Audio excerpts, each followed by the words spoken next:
Hello dear friends, ಈ ವಿಚಿತ್ರವಾದ ಅನುಭವ ನಿಮಗೂ ಕೂಡ ಆಗಿದೆಯಾ?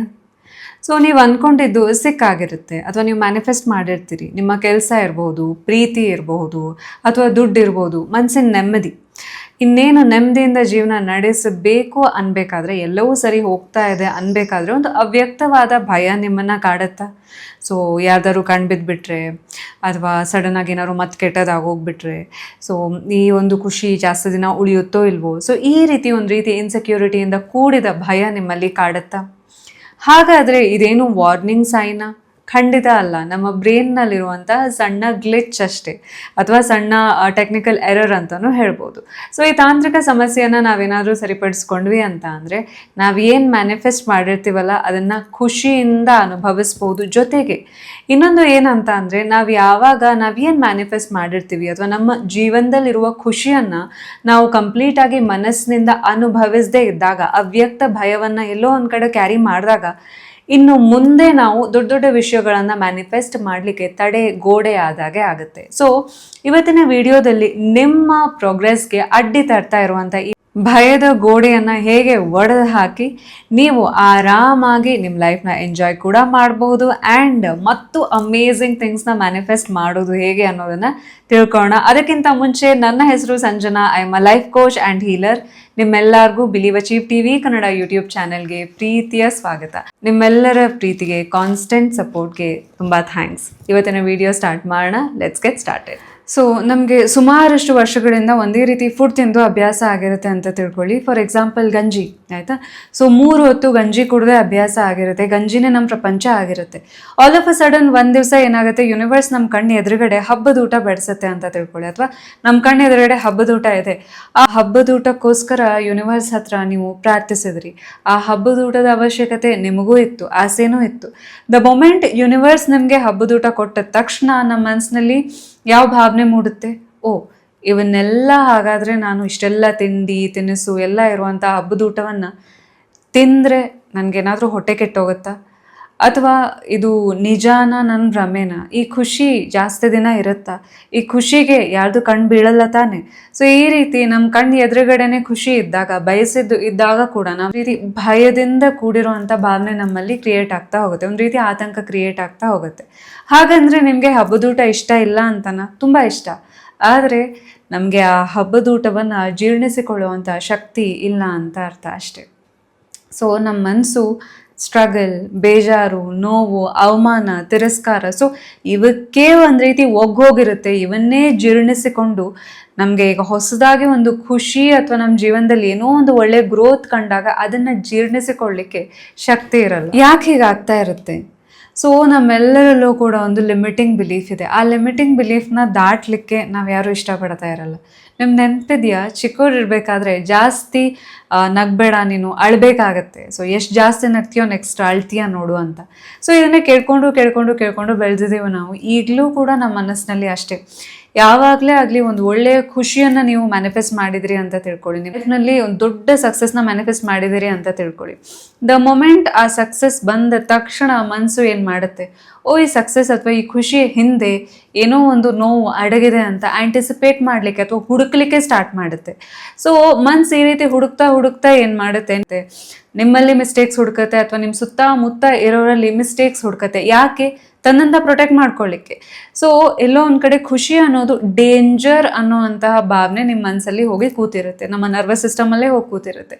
ಸೊ ಇದರಿಂದ ಅತಿಯಾಗಿ ಚಿಂತೆ ಮಾಡೋದು, ಅತಿಯಾಗಿ ಯೋಚನೆ ಮಾಡೋದು, ಅಥವಾ ಒಂದು ರೀತಿ ಆರೋಗ್ಯದ ಬಗ್ಗೆ ಸಿಕ್ಕಾಪಟ್ಟೆ ಟೆನ್ಷನ್ ಮಾಡ್ಕೊಳ್ಳೋದು. ಸೊ ಇವೆಲ್ಲ ಆಗಿ ಅನ್ಕಾನ್ಷಿಯಸ್ಲಿ ಪ್ರಾಬ್ಲಮ್ಸ್ನ, ಕಲ್ಪನೆಯಲ್ಲಿರುವಂಥ ಪ್ರಾಬ್ಲಮ್ನ ನೀವೇ ರಿಯಾಲಿಟಿಗೆ ತರೋದು ಆಗ್ತಾ ಹೋಗುತ್ತೆ. ನೆನ್ಪಿಡಿ, ನಿಮ್ಮ ಲೈಫ್ನಲ್ಲಿ ಒಳ್ಳೇದಾಗ್ತಾ ಇರಬೇಕಾದ್ರೆ ಆ ಆತಂಕ ಏನೋ ನಿಮ್ಮಲ್ಲಿ ಮೂಡುತ್ತಲ್ಲ, ನಿಮ್ಮ ಭವಿಷ್ಯದಲ್ಲಿ ಏನೋ ಕೆಟ್ಟದಾಗುತ್ತೆ ಅನ್ನೋದರ ಮುನ್ಸೂಚನೆ ಖಂಡಿತ ಅಲ್ಲ. ನಮ್ಮ ಬಾಡಿಗೆ, ನಮ್ಮ ಮನಸ್ಸಿಗೆ ಅಥವಾ ನಮ್ಮ ನರ್ವಸ್ ಸಿಸ್ಟಮ್ಗೆ ಈ ಒಂದು ಖುಷಿಯ ಒಂದು ಇಮೋಷನ್ನ ಫೀಲ್ ಮಾಡಿ ಅಭ್ಯಾಸ ಇರಲ್ಲ ಅಷ್ಟೇ.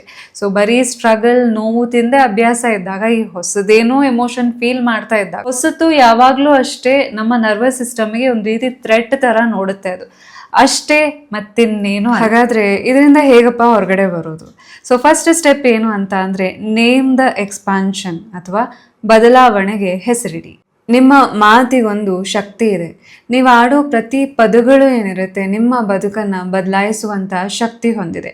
ಸೊ ಈಗ ಪ್ರತಿ ಸಲ ನಿಮಗೆ ಆತಂಕ ಕಾಡಿದಾಗ, ಅಯ್ಯೋ ನಂಗೆ ಟೆನ್ಷನ್ ಆಗ್ತಾ ಇದೆ, ಅಯ್ಯೋ ಯಾರ್ದು ಕಣ್ಣು ಬಿದ್ದುಬಿಟ್ಟಿದೆಯೋ ಏನೋ, ಅಥವಾ ಈ ಖುಷಿ ಹಿಂದೆ ಇನ್ನೇನೋ ಕಾದಿದೆ, ಈ ಥರ ನಿಮ್ಮನ್ನು ನೀವೇ ಭಯಪಡಿಸ್ಕೊಳ್ಳೋ ಬದಲಾಗಿ ಸೊ ಈ ರೀತಿಯಾಗಿ ನೀವು ಹೇಳ್ತಾ ಹೋಗ್ಬೋದು. ಪ್ರತಿ ಸಲ ಆತಂಕ ಕಾಡಿದಾಗ ಈ ಒಂದು ವಿಷಯವನ್ನು ಅಥವಾ ಈ ಒಂದು ಆಫರ್ಮೇಷನ್ನ ರಿಪೀಟ್ ಮಾಡಿ. ನನ್ನ ದೇಹ ಈ ಹೊಸ ಸಂತೋಷವನ್ನು ಭರಿಸಲು ಸಿದ್ಧವಾಗ್ತಾ ಇದೆ. My body is expanding to hold more joy. ಇನ್ನೂ ಸರಳವಾಗಿ ಇದನ್ನು ಎಕ್ಸ್ಪ್ಲೇನ್ ಮಾಡಬೇಕು ಅಂತ ಅಂದರೆ, ಈಗ ಒಂದು ಬೆಲೂನ್ ಇರುತ್ತೆ ಅಂತ ತಿಳ್ಕೊಳ್ಳಿ. ಬೆಲೂನನ್ನು ಊದುತ್ತಾ ಇರಬೇಕಾದ್ರೆ, ಗಾಳಿ ತುಂಬ್ತಾ ಇರಬೇಕಾದ್ರೆ ಆ ಬಲೂನ್ ಎಕ್ಸ್ಪಾಂಡ್ ಆಗುತ್ತೆ ತಾನೆ. ಅದೇ ರೀತಿ ನಮ್ಮ ಜೀವನದಲ್ಲಿ ಖುಷಿ ಇರಲಿ, ನೆಮ್ಮದಿ ಇರಲಿ, ಶಾಂತಿ ಇರಲಿ ಬರ್ತಾ ಇರಬೇಕಾದ್ರೆ ಏನಾಗುತ್ತೆ, ಆಬ್ವಿಯಸ್ಲಿ ನಮ್ಮ ಬಾಡಿ ಇರಲಿ, ನಮ್ಮ ಮನಸ್ಸು ಇರಲಿ, ಎಲ್ಲವೂ ಕೂಡ ಚೇಂಜ್ ಆಗಬೇಕಾಗತ್ತೆ, ಎಕ್ಸ್ಪಾಂಡ್ ಆಗಬೇಕಾಗತ್ತೆ. ಹೊಸ ವಿಷಯಗಳಲ್ಲಿ ನಮ್ಮಲ್ಲಿ ನಾವು ಜಾಗ ಮಾಡ್ಕೊಳ್ಬೇಕಾಗತ್ತೆ. ಈ ಎಕ್ಸ್ಪಾಂಡ್ ಆಗೋ ಪ್ರಾಸೆಸ್ಸಲ್ಲಿ ಸ್ವಲ್ಪ ಏನು ನಮಗೆ ಆತಂಕ ಕಾಡುತ್ತಲ್ಲ, ಆ ಆತಂಕ ಕೆಟ್ಟದಲ್ಲ, ಬದಲಾಗಿ ಒಳ್ಳೆಯದೇ. ಅಥವಾ ನೀವು ಇದನ್ನು ಕೂಡ ರಿಪೀಟ್ ಮಾಡ್ಬೋದು. ಇದು ಭಯವಲ್ಲ, ಇದು ನನ್ನ ಯಶಸ್ಸಿನ ವಿಸ್ತರಣೆ. ನನ್ನ ಹಳೆಯ ಲಿಮಿಟ್ಸ್ನ ಒಡೆದು ನಾನು ದೊಡ್ಡ ಮಟ್ಟಕ್ಕೆ ಬೆಳೀತಾ ಇದ್ದೀನಿ. ಪ್ರತಿ ಸಲ ನೀವು ಈ ಆಫರ್ಮೇಷನ್ನ ರಿಪೀಟ್ ಮಾಡಿದಾಗ ಏನಾಗುತ್ತೆ, ಆ ಭಯ ತನ್ನಿಂದ ತಾನೇ ಕಾಮ್ನೆಸ್ಸಿಗೆ ಕನ್ವರ್ಟ್ ಆಗುತ್ತೆ. ನೆಕ್ಸ್ಟ್ ಏನು ಮಾಡ್ಬೋದು ಅಂತ ಅಂದರೆ, ನಿಮ್ಮ ಎರಡೂ ಕಾಲುಗಳನ್ನು ನಿಮ್ಮ ಈ ಗ್ರೌಂಡ್ ಇರುತ್ತಲ್ಲ, ನೆಲದ ಮೇಲೆ ನೀವು ಇಡ್ತಾ ಇದ್ದೀರಾ, ಗಟ್ಟಿಯಾಗಿ ಊರ್ತಾ ಇದ್ದೀರಾ, ಓಕೆನಾ. ಸೊ ನಿಮ್ಮ ಎರಡೂ ಕೈಗಳನ್ನು ಹೀಗೆ ನಿಮ್ಮ ಹಾರ್ಟ್ ಮೇಲೆ ಇಡ್ತಾ ಇದ್ದೀರಾ. ಕಣ್ಣು ಮುಚ್ಕೊಂಡು ಈ ಆಫರ್ಮೇಷನ್ನ ನೀವು ಯಾವಾಗಲೂ ರಿಪೀಟ್ ಮಾಡಿ. It is safe for me to be lucky, it is safe for me to be happy. ನಾನು ಅದೃಷ್ಟವಂತನಾಗಿರೋದು, ಸಂತೋಷವಾಗಿರೋದು, ನೆಮ್ಮದಿಯಾಗಿರೋದು ಸುರಕ್ಷಿತ. ಈಗ ಆ ಗ್ರೌಂಡ್ ನೆಲದ ಮೇಲೆ ಆ ಸ್ಟ್ರೆಂತ್ ಏನಿದೆಯಲ್ಲ ಅದನ್ನು ಫೀಲ್ ಮಾಡಿ. Just relax. ಮೂರನೇದು ಬಹಳ ಸಿಂಪಲ್ ಆ್ಯಂಡ್ ಅಷ್ಟೇ ಪವರ್ಫುಲ್ ಆದ ಟೆಕ್ನಿಕ್ ಏನಂತ ಅಂದರೆ, ರಾತ್ರಿ ಮಲಗಬೇಕಾದ್ರೆ ಇಡೀ ದಿನದಲ್ಲಿ ಏನು ಒಳ್ಳೆಯದಾಯಿತು ಅನ್ನೋದನ್ನು ನೆನಪಿಸ್ಕೊಳ್ಳಿ. ತುಂಬ ಚಿಕ್ಕ ವಿಷಯ ಆದರೂ ಪರವಾಗಿಲ್ಲ, ನಿಮ್ಮ ಇಷ್ಟೊತ್ತು ಫುಡ್ ತಿಂದಿದ್ದಾಗಿರ್ಬೋದು, ಅಥವಾ ನೀವು ನಿಮ್ಮ ಇಷ್ಟೊತ್ತು ಬುಕ್ ಓದಿದ್ದಾಗಿರ್ಬೋದು, ಎನಿಥಿಂಗ್, ಬಹಳ ಸಿಂಪಲ್ ವಿಷಯ ಆದರೂ ಪರವಾಗಿಲ್ಲ, ನಿಮ್ಮ ಮನಸ್ಸಿಗೆ ಖುಷಿ ಕೊಟ್ಟ ಸಣ್ಣ ವಿಷಯ ಆದರೂ ಅದನ್ನು ನೆನಪಿಸ್ಕೊಳ್ಳಿ. ಫೀಲ್ ಮಾಡ್ತಾ ಮಲಗಿ. And at the same time ನೀವು ಯಾವಾಗ ಒಳ್ಳೆಯದನ್ನು ಯೋಚನೆ ಮಾಡ್ತಾ ಇರ್ತೀರ, ನಮ್ಮ ಮನಸ್ಸು ತುಂಬ ಚಾಲಾಕಿ, ಏನು ಕೆಟ್ಟದಾಯಿತು ಅಥವಾ ಏನು ಒಳ್ಳೇದಾಗಲಿಲ್ಲ ಅದನ್ನು ನೆನಪಿಸ್ಕೊಳ್ತಾ ಹೋಗುತ್ತೆ. ಅದ್ರ ಬಗ್ಗೆ ಗಮನ ಹರಿಸ್ಬೇಡಿ. ಒಂದಾದ್ರ ಮೇಲೆ ಒಂದು ಏನು ಒಳ್ಳೇದಾಯಿತು ಅನ್ನೋದನ್ನು ರಿಪೀಟ್ ಮಾಡ್ತಾ ನೆನಪು ಮಾಡ್ಕೊಳ್ತಾ ಮಲಗಿ. ಯಾಕೆ ಅಂತ ಅಂದರೆ, ನಿಮ್ಮ ಸಬ್ಕಾನ್ಷಿಯಸ್ ಮೈಂಡಲ್ಲಿ ಆ ಖುಷಿ, ಆ ಮನಃಶಾಂತಿ, ಆ ಒಂದು ಪಾಸಿಟಿವ್ ಎಮೋಷನ್ಸ್ ಹೋಗಿ ಸ್ಟೋರ್ ಆಗ್ತಾ ಹೋಗುತ್ತೆ. ಸೊ ಎಲ್ಲೋ ಒಂದು ಕಡೆ ಸಬ್ಕಾನ್ಷಿಯಸ್ಲಿ ನೀವು ರೀಪ್ರೋಗ್ರಾಮ್ ಆಗ್ತಾ ಹೋಗ್ತೀರ. ನೆನ್ಪಿಡಿ, ನಿಮ್ಮ ಸಂತೋಷ ಏನಿದೆ ಅದು ಯಾರಿಗೂ ಕೆಟ್ಟದ್ದು ಮಾಡಲ್ಲ. Happiness is your birth right, ಹೌದಾ. ಸೊ ಇನ್ನು ಎಷ್ಟು ದಿವಸ ಹೆದರ್ಕೊಂಡು ಖುಷಿ ಪಡ್ತೀರಾ? ಮನಸ್ಸಿಂದ ಖುಷಿ ಪಡಿ. ಆ್ಯಂಡ್ ಯೂನಿವರ್ಸಿಗಿರಲಿ, ನಿಮಗಿರಲಿ, ಸೊ ನೀವು ಥ್ಯಾಂಕ್ಸ್ ಹೇಳಿ. ಬಿಕಾಸ್ ಆಫ್ ನಿಮ್ಮ ಎಫರ್ಟ್, ನಿಮ್ಮ ಒಂದು ಆ ನಂಬಿಕೆಯಿಂದನೇ ಒಳ್ಳೊಳ್ಳೆದನ್ನು ಮ್ಯಾನಿಫೆಸ್ಟ್ ಮಾಡಿರ್ತೀರ. ನಿಮಗೂ ನೀವು ಥ್ಯಾಂಕ್ಸ್ ಹೇಳ್ತಾ ಇದ್ದೀರಾ, ಯೂನಿವರ್ಸಿಗೂ ಥ್ಯಾಂಕ್ಸ್ ಹೇಳ್ತಾ ಇದ್ದೀರಾ. ಒಟ್ಟಾರೆ ಖುಷಿಯಾಗಿರೋದು ಇನ್ನೂ ಕಷ್ಟ ಅಲ್ಲ ಅಂದ್ಕೊಳ್ತೀನಿ ಅಲ್ವಾ. ಎಸ್. ಸೊ ಹಾಗೆ ನಿಮ್ಮ ಫ್ರೆಂಡ್ ಸರ್ಕಲಲ್ಲಿ ಯಾರಾದರೂ ಖುಷಿ ಪಡಲಿಕ್ಕೆ ಹೆದರ್ಕೊಳ್ತಾ ಇದ್ದಾರೆ ಅಂತ ಅಂದರೆ ಈ ವಿಡಿಯೋ ಅವರಿಗೆ ಶೇರ್ ಮಾಡಿ. ಆ್ಯಂಡ್ ಆಲ್ಸೋ ಇನ್ನೂವರೆಗೂ ಯಾರು ಸಬ್ಸ್ಕ್ರೈಬ್ ಮಾಡದೆ ವಿಡಿಯೋ ನೋಡ್ತಾ ಇದ್ದಾರೆ, ಈಗಲೇ ಸಬ್ಸ್ಕ್ರೈಬ್ ಮಾಡ್ಕೊಳ್ಳಿ. ಅಮೇಝಿಂಗ್ ಆದ ಕಂಟೆಂಟ್ ನಿಮಗೋಸ್ಕರ ವೇಟ್ ಮಾಡ್ತಾ ಇದೆ. ಜೊತೆಗೆ ಇವತ್ತಿನ ವಿಡಿಯೋ ನಿಮ್ಮೆಲ್ಲರಿಗೂ ಹೇಗೆ ಅನಿಸ್ತು ಅಂತ ಖಂಡಿತ ತಿಳಿಸಿ. ನಿಮ್ಮೆಲ್ಲರಿಗೂ ಒಳ್ಳೇದಾಗಲಿ. Thanks for watching. Thank you so much.